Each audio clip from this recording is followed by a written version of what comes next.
보통 리더들이 이렇게 리더를 잘 해주셔서 감사드리고요. 오늘은 방금 암송했던 요즘 최근에 암송하고 있는 구절들을 이제 제가 여러분께 말씀을 드리려고 합니다. 마태복음 7장 7절에서 11절, 여러분이 아주 좋아하시고 또 많이 암송하고 있는 구절이죠. 구하라, 찾으라, 문을 두드리라. 자, 이 말씀이 도대체 우리에게 무엇을 말씀하고 있는가? 여러분 많이 구하고 계시죠? 또 찾고 계시죠? 자, 두들기고 계시죠? 자, 그러면 이 말씀은 우리에게 무엇을 구하라는 것인가, 무엇을 찾으라는 것인가, 무엇을 두드리라고 하는 것인가를 사실 우리는 지금까지 생각을 별로 안 했을 것입니다. 돈이 필요하면 돈도 구하고 건강이 필요하니까 건강도 구해왔지만 이 구절을 이해하려면 사실은 7절이 아니라 6절을 아셔야 돼요. 6절에 뭔가 이 7, 8, 9절이 나와야 되는 이유가 설명이 되어 있거든요. 자, 그런 의미에서 우리가 6절을 먼저 한번 보도록 하겠습니다. 6절. 자, 6절은 암송한 구절은 아닌데 여러분이 이 구절을 이해하면서 그 다음에 7, 8, 9절로 가도록 하겠습니다. 7장 6절 한번 읽을까요? 시작. 거룩한 것을 개에게 주지 말며 너희 진주를 돼지 앞에 던지지 말라. 그들이 그것을 발로 밟고 돌이켜 너희를 찢어 상하게 할까 염려하라. 아멘. 자, 이 구절을 왜 주셨을까? 여러분, 거룩한 것은 뭐고 진주는 또 뭘까? 여기 또 개, 돼지 뭐 이런 게 나와요.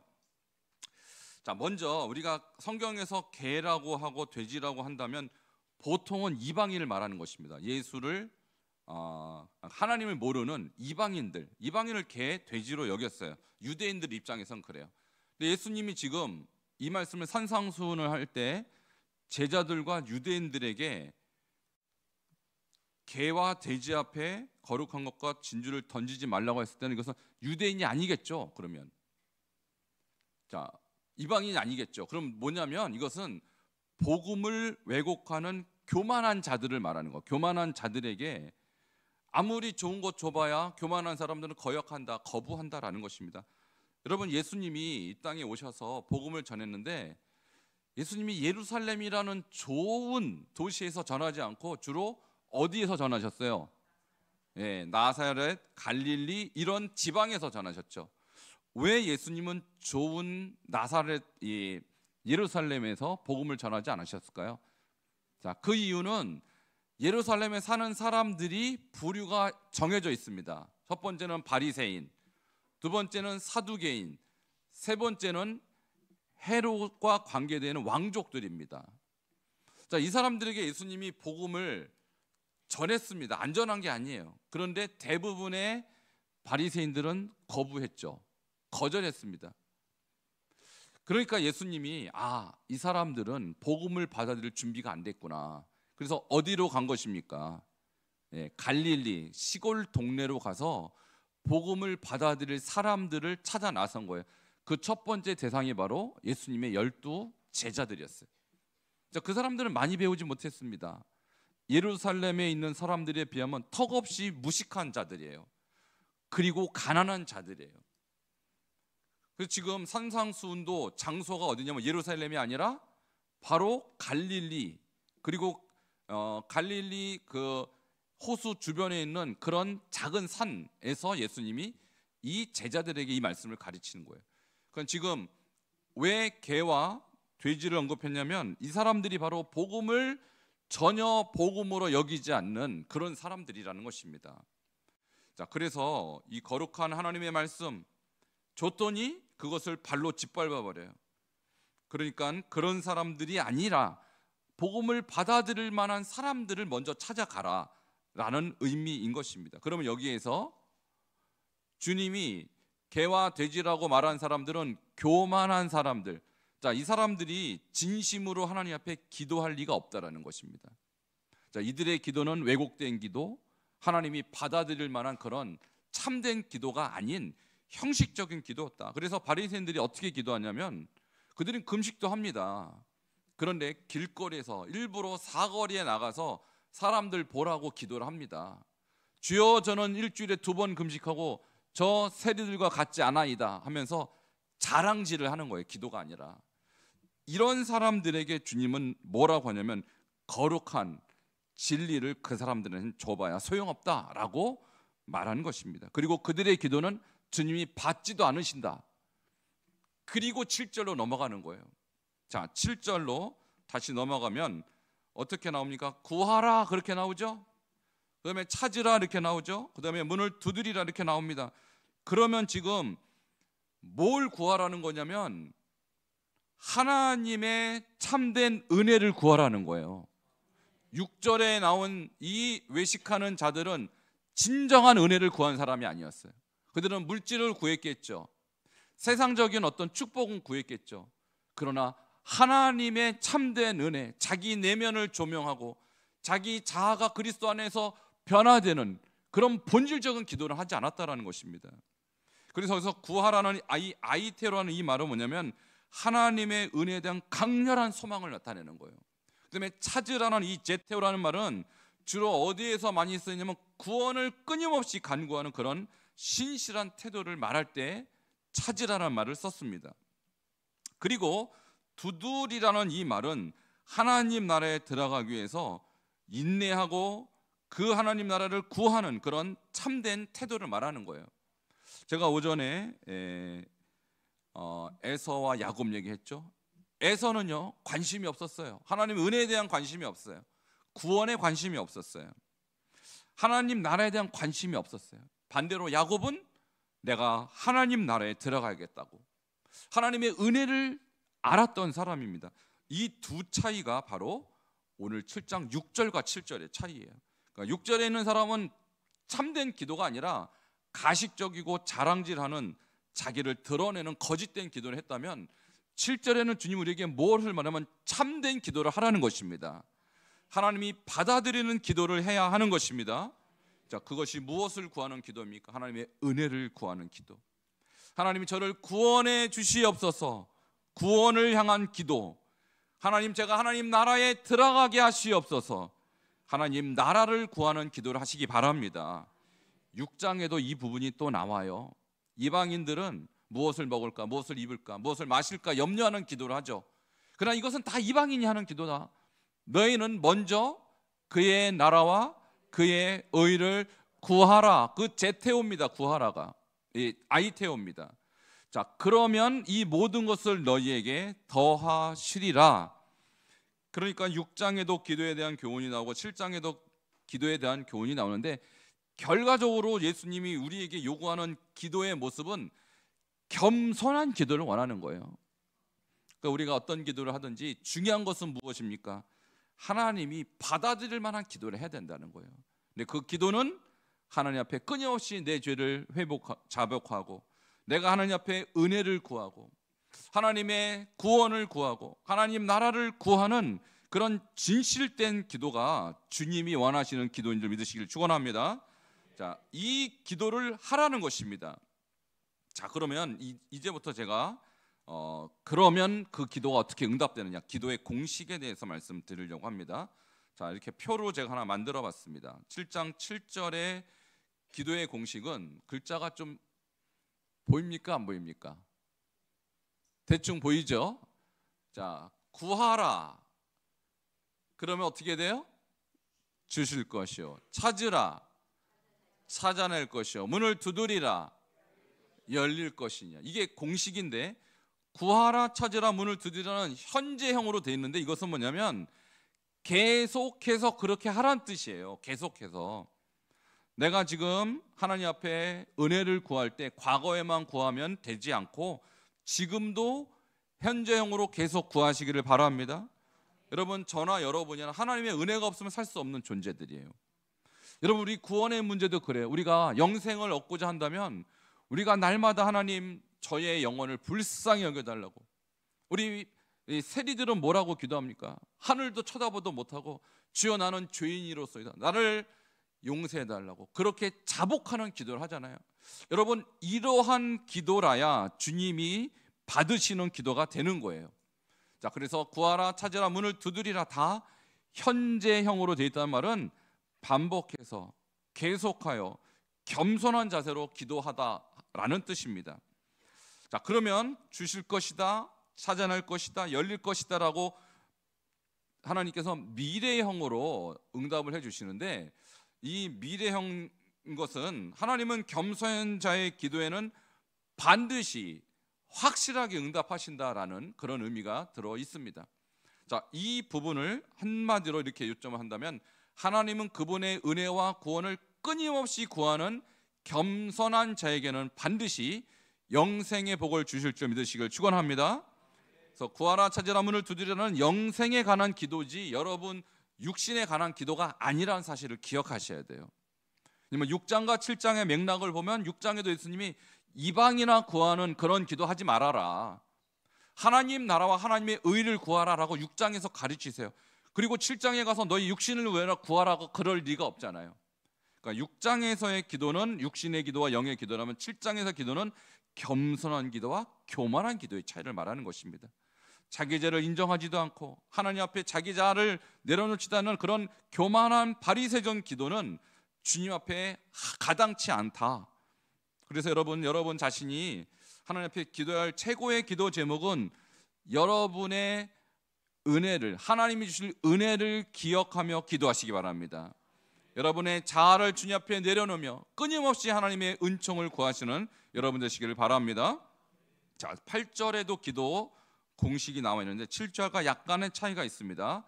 자, 7절은 구하라 찾으라 두드리라 그러면 미래형으로 나와 있는데, 8절은 구하는 이마다, 찾는 이마다, 두드리는 이에게는 받을 것이요 찾아낼 것이요 열릴 것이니라고 미래형처럼 들리지만 실제로는 현재형으로 구하는 이마다 받을 것이요 찾는 이마다 찾아낼 것이요 라고 현재형으로 나와 있어요.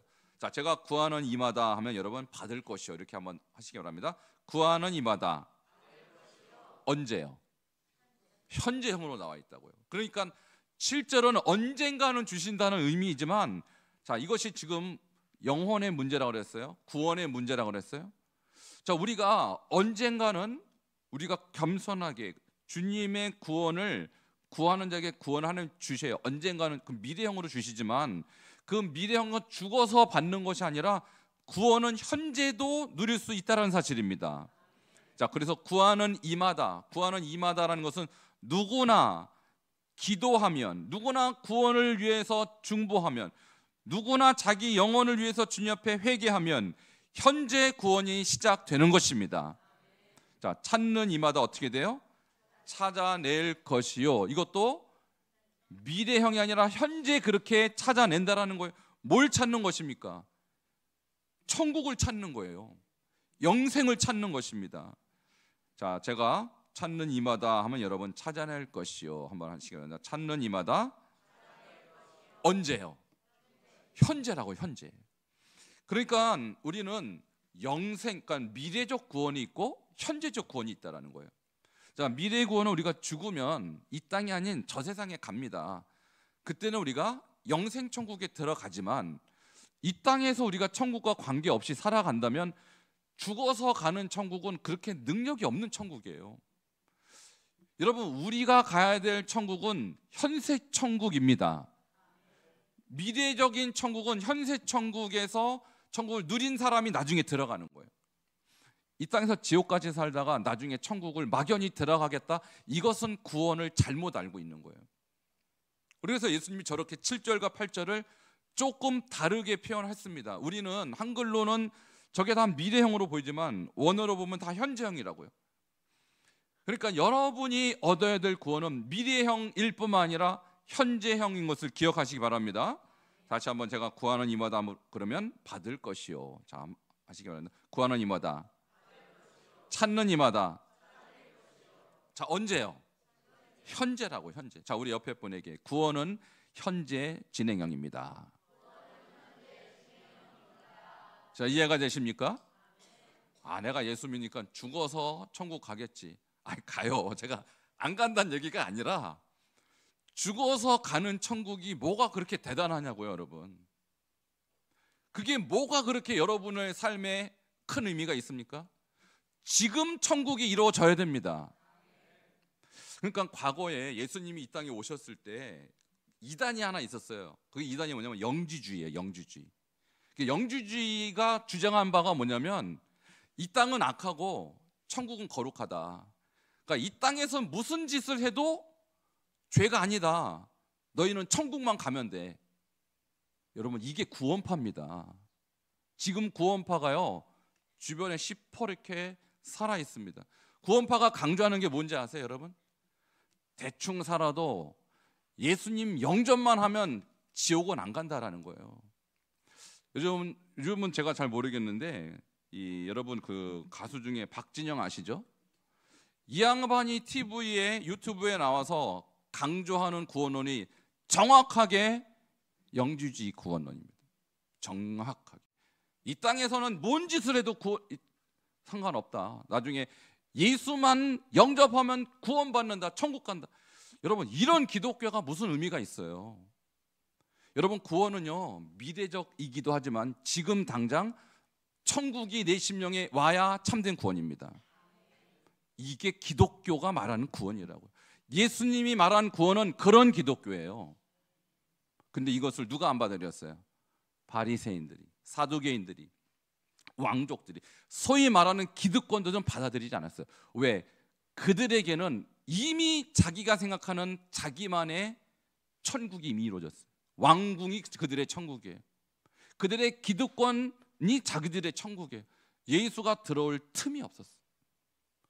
그러나 우리 예수님은 가난한 자, 눌린 자, 억눌린 자, 그리고 무시받는 자들 사이에 들어와서, 그들은 지옥같이 살고 있지 않습니까? 지금 갈릴리에서 그들에게 참 천국을 가르쳐 주신 거예요. 당신들이 가야 될 천국은 죽어서 가는 천국이 아니라 이 땅에서 하나님의 권능, 하나님의 능력, 하나님의 축복, 그 하나님의 은혜를 지금 현재 누리는 천국이라는 거예요. 그 천국을 우리가 누려야 하는 것입니다. 그래서 오늘날 우리 성도님들이 내가 어떻게 천국 가냐 이런 고민들을 하실 거예요. 좋습니다. 필요합니다. 근데 영지주의적 이단적 구원론은 죽어서나 가는 천국을 강조하지, 이 땅에서 내가 그 은혜, 그 사랑, 그 축복, 그 천국의 행복을 누리는 것에 대해서 모르는 거예요. 그러므로 여러분, 천국은 이미 여러분 안에서 시작되는 것입니다. 우리 예수님이 그랬어요. 천국이 여기 있다 저기 있다 할 것이 아니요 천국은 너희 가운데 있느니라. 우리 가운데 시작된 천국이라야 내세까지 연결이 되는 거예요. 오늘 이 얘기를 예수님께서 제자들과 산에 오른 군중들에게 가르치는 것입니다. 지금까지 바리새인들의 천국은 뭐냐면 죽어서 가는 천국이에요. 근데 예수님의 천국은 살아서 현재 누리는 천국이라는 것입니다. 여러분, 예수님이 계시면 내가 가는 그 어디나 하늘나라인 것입니다. 오늘 이 말씀을 8절에서 예수님이 가르쳐 주신 거예요. 자, 그러면 9절입니다. 9절부터 11절 이제 중요한 또 다른 이제 교훈을 주시는데, 자, 9절하고 10절을 같이 읽도록 하겠습니다. 시작. 너희 중에 누가 아들이 떡을 달라 하는데 돌을 주며 생선을 달라 하는데 뱀을 줄 사람이 있겠느냐? 자, 있어요, 없어요? 자, 떡을 달라 하는데 돌을 주면 이거 먹고 어떻게 하라는 거예요? 죽어라. 이거는 부모의 삶이 아니죠. 부모의 모습이 아니죠. 자, 생선을 달라 하는데 뱀을 줄 부모가 있겠습니까? 모르죠. 아프리카에는 있는지. 생선이 없는 동네에서는 뱀이라도 잡아주면 뭐가 의미가 있는지 모르겠어요. 그러나 이스라엘 문화권에선 뱀은 독사예요. 무서운 거예요. 자, 생선을 달는데 뱀을 줄 부모는 없다라는 것입니다. 당연한 것이죠. 이것은 부모의 일반적인 모습이라는 거예요. 자, 그러면 우리 육신의 부모도 그런데 하나님은 어떨까? 그게 11절이에요. 11절. 같이 11절 읽도록 하겠습니다. 시작. 너희가 악한 자라도 좋은 것으로 자식에게 줄 줄 알거든 하물며 하늘에 계신 너희 아버지께서 구하는 자에게 좋은 것으로 주시지 않겠느냐. 자, 부모가 도둑이고 부모가 강도일지라도 자기 자식에게는 돌을 주지 않는다. 뱀을 주지 않는다. 좋은 것 주신다라는 거예요. 자, 그러면 하나님은 우리가 무엇을 구하든지 우리가 필요한 것 주는 것이 아니라 좋은 것 주시는 분이십니다. 그러니까 여러분이 잘못 구하면 주실까요? 안 주실까요? 안 주셔요. 왜요? 좋은 것이 아니니까. 그러니까 야고보서에도 그런 말씀해요. 우리가 얻지 못하면 구하지 아니하기 때문이요. 구하여도 받지 못하면 정욕으로 쓰려고 잘못 구하기 때문이라. 그러니까 잘못 구한 것 아무리 구해도 주님은 안 주셔요. 왜? 우리 아버지는 좋은 분이시니까. 그러면 여러분이 무엇을 구했을 때 하나님이 주지 않을 때는 뭐라고 생각하셔야 되냐면, 아, 내가 잘못 구했구나 라고 생각하시면 정답이에요. 그럴 때는 안 주시는 것이 은혜인 줄 믿으시기 바랍니다. 자, 우리 옆에 분에게, 아, 잘못 구하셨군요. 그러니까 안 주는 거예요. 근데 자식이 뱀 주세요. 그래, 뱀 필요하니?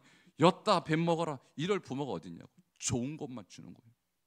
자, 떡을 달라 하는 분에게, 떡을 달라 하는 자식에게 돌멩이 주면 이건 먹어라.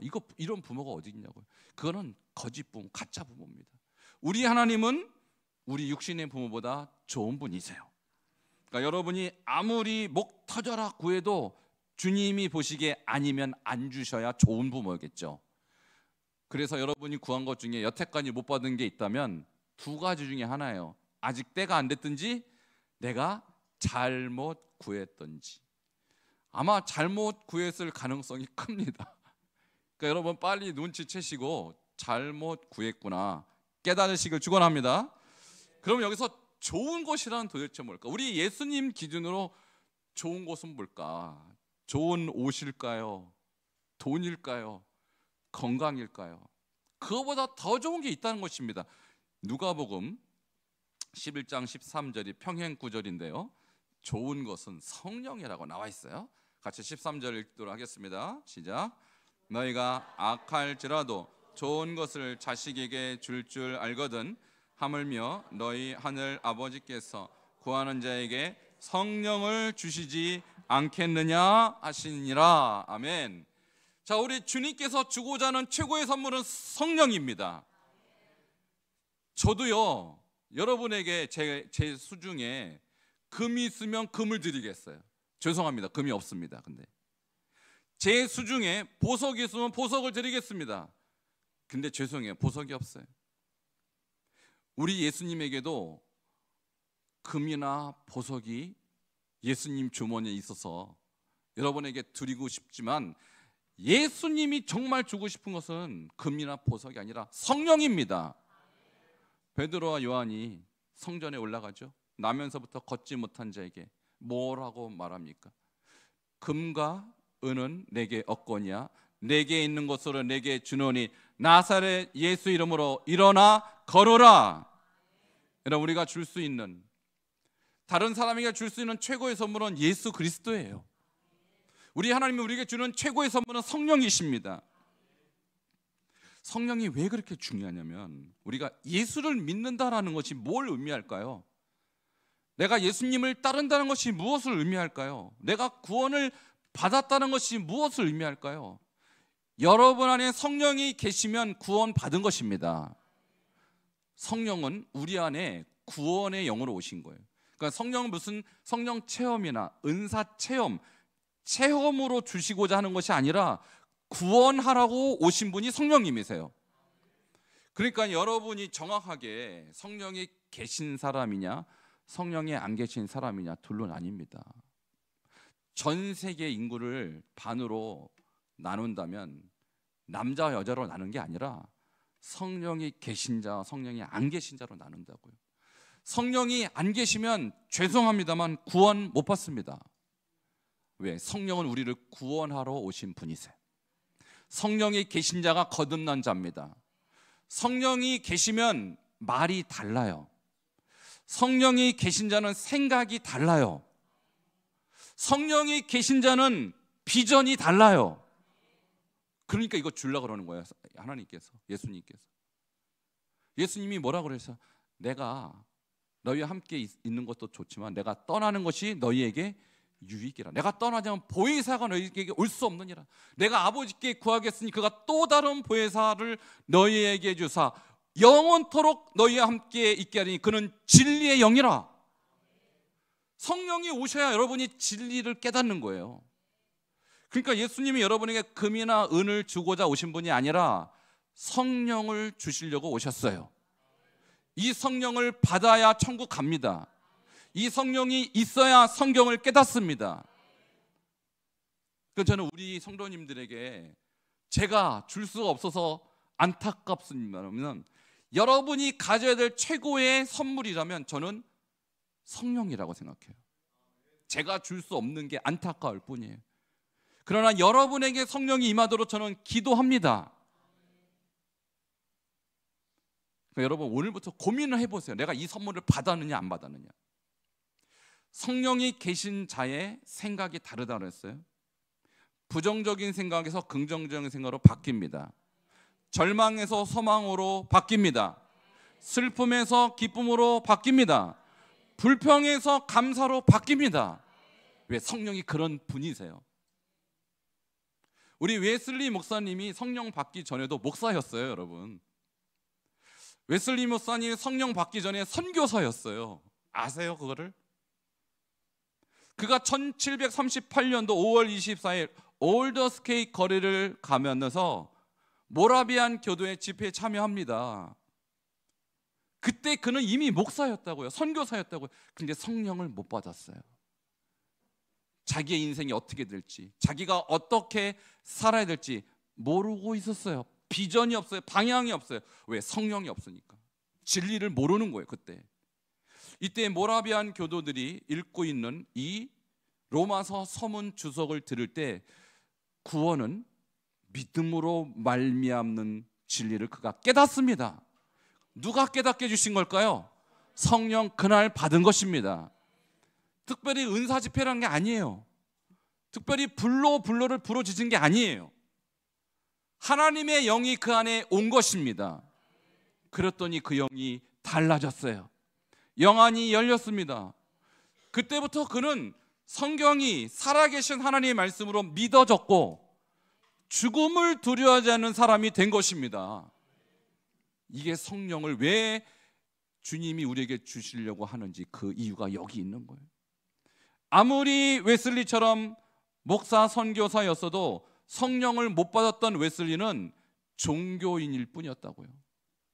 근데 그가 성령을 받고 나서 그는 세계는 나의 교구다.